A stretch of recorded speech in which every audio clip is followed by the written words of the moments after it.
DeleteLawZ leaves Craig Hendry hanging, again. YouTube viewers, please click the text link in the description to view Craig Hendry's lawsuit. It was another failure on a Friday afternoon for Chille DeCastro as he went live on his YouTube channel to have his fans proofread the nearly 1,000 cards he is including in his nearly complete board game. If you predicted things would go off the rails within the first 10 minutes, you'd be correct. DeCastro's night went downhill as he found a mistake on the very first card in the set, with things quickly getting worse from there.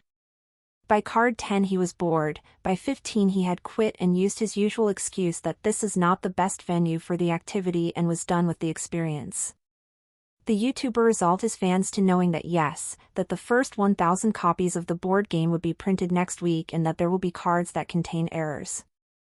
He promised he'd personally replace each of the faulty cards as reported instead of taking the time to proofread the cards before production. DeCastro watched as his numbers rose from about 49 live viewers on his main channel to a peak of 97 viewers after he stopped editing cards. Though he promised that he would be back in the YouTube algorithm with planned hours and hours of lectures related to the board game, he was quick to abandon the idea as more viewers joined to see him return to reviewing anti-police videos. He also seemed to have a hit with his coverage of Craig Hendry. DeCastro retained most of his audience as he aired an unedited phone conversation with Hendry recorded some time ago from the Vermilion County, Indiana jail. Hendry announced that he is now suing guards in the Vermilion County Correctional Facility for First Amendment retaliation. In the filing, Hendry outlined that he was punished for multiple infractions within the facility and was placed in segregation for over a month and having his electronic communication device taken away. The jailed YouTuber also stated that he was not allowed due process for punishments incurred in jail when he was issued informal conduct reports. He is seeking punitive damages, injunctive and declaratory relief, nominal relief, filing fees and attorney's fees. DeCastro seemed upbeat about Hendry's chances at winning the case, offering no real critiques as it was obvious that he had yet to see Hendry's filing.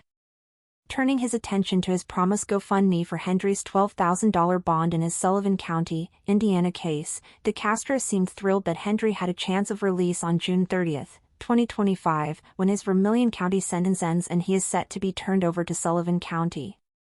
DeCastro said that he had things in the works that he could not talk about that were going on to attempt to have the Sullivan County charges dropped or have Hendry's bond greatly reduced.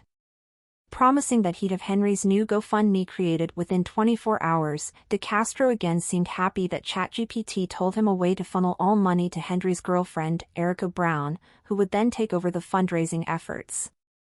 DeCastro spent the rest of Friday's broadcast watching anti-police videos.